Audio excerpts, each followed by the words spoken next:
What's up you guys, welcome back to the channel. Today's video is about why NIO is pulling back again and why they're down almost 13%, while just yesterday they were up 13%. So we're going to go over exactly why that's happening, and then I'm also going to touch on a couple catalysts that could push NIO up over 2022, so through the rest of this year. But before we actually get into the details, for those of you who are new here, my name is Evan and I make videos that show you guys different ways of making money in the stock market. So if that interests you guys, make sure you subscribe and hit the notification bell so you never miss when I upload. Also, if you guys enjoy these video updates every day, make sure you guys go down and hit the like button because it really helps out the channel and it lets me know that you guys do enjoy these videos. Now with that out of the way, as I said, NIO is actually down almost 13% today. When the market opened, they were at right around $19 and now they're trading at $17.64, which puts them down at 12.5% in the red today. Now, when we take a look at the 1 week chart or the past 5 trading days, you can see that NIO was trading right around that $18 to $19 mark for quite a while, and it seemed like they were kind of stabilizing around that area. Then just yesterday, which was March 9th, they spiked up to right over $20, trading between $20 and $20.50 for most of the trading day yesterday. And then today they dropped all the way down to $17, trading between $17.50 and $18 right now. I think for anybody who's been a NIO investor for any amount of time has definitely seen their portfolio suffer because of this stock.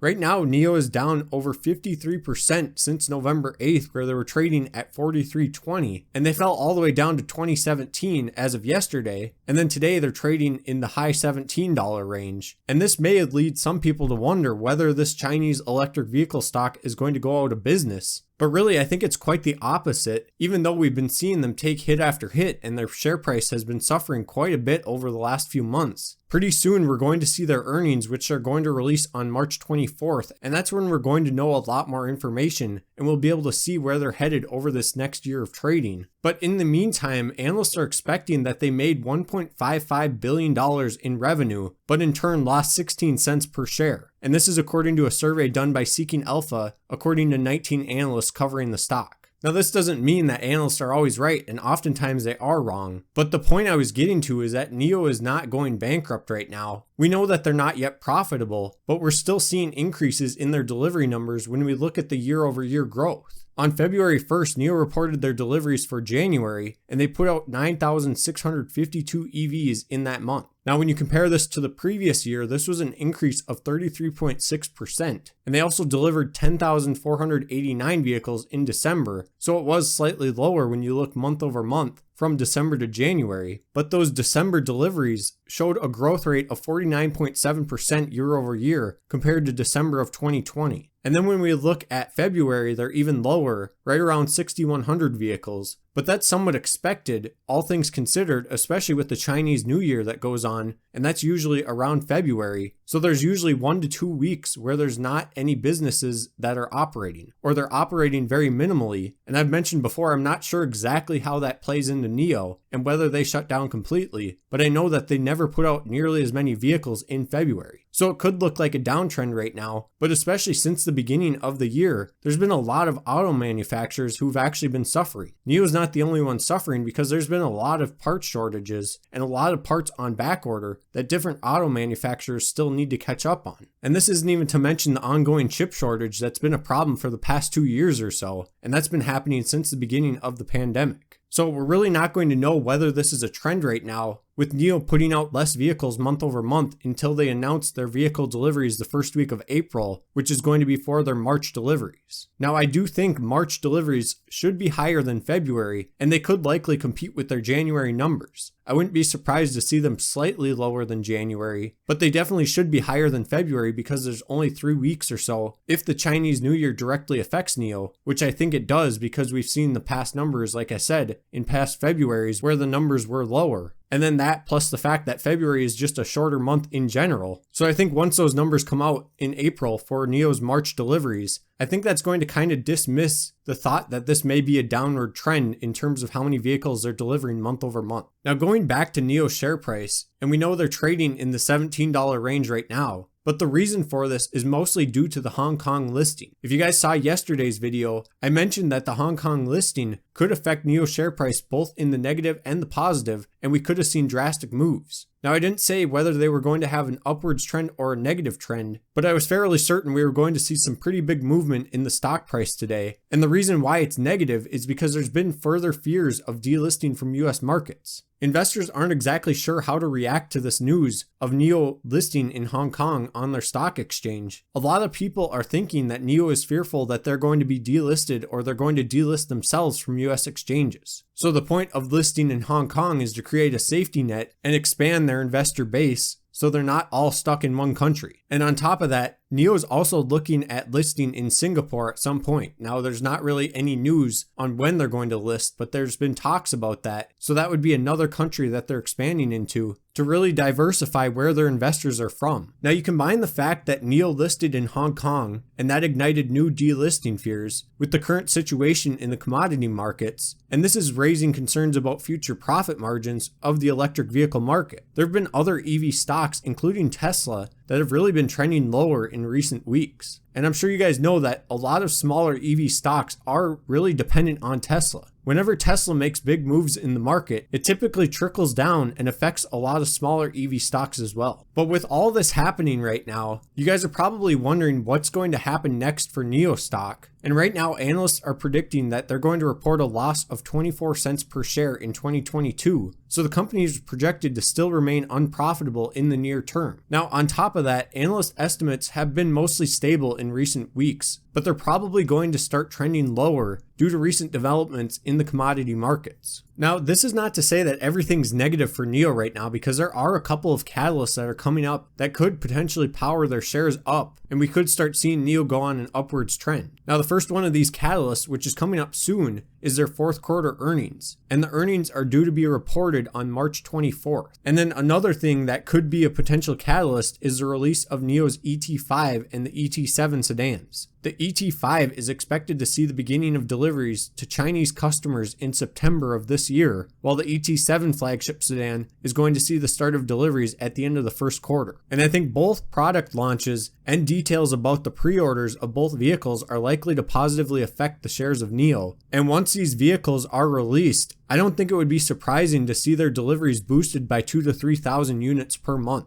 So there's still a lot of risks when investing in NIO, especially the current political events that are happening over in Europe, because these are really weighing on the market and they've led to drastically lower valuations for a lot of stocks, especially stocks that saw a lot of strong growth during the pandemic. And you combine this with the semiconductor shortage that's still a problem in the auto industry. And although NIO's drop off in deliveries over the past month or two haven't been directly due to this, I don't think it's helping, and it doesn't seem to be going away anytime soon. Now, I wouldn't be overly concerned about NIO dropping too much more unless there is some big news about them being delisted, but there's always been a delisting fear for people who have invested in Chinese stocks, especially over the last couple of years. So unless that happens, or unless rivals of NIO, especially like XPeng and Li Auto, if they grow significantly faster and NIO doesn't keep pace with them, then we may see some more concerns. But until something like that happens, I think right now we're just looking for positive catalysts to push NIO share price up. Now, one last thing I wanted to mention was the fact that Rivian actually is announcing their earnings tonight. And this could have been one of the things affecting NIO share price today as well, because Rivian actually tanked ahead of their earnings. And so because they pulled back, that is reflecting on NIO share price possibly as well. We see that a lot of times where one EV company pulling back significantly kind of affects other companies. And it doesn't always just have to be Tesla. It can just be smaller EV companies as well. Now, for those of you who made it this far into the video, I want you guys to let me know down in the comments if you guys are actually invested in NIO, or if you guys are just watching videos to find out more information about this company. Also, if you guys enjoyed the video, make sure you leave a like because it really does help out the channel. And with that said, thank you guys so much for watching, and I'll see you back here in the next one.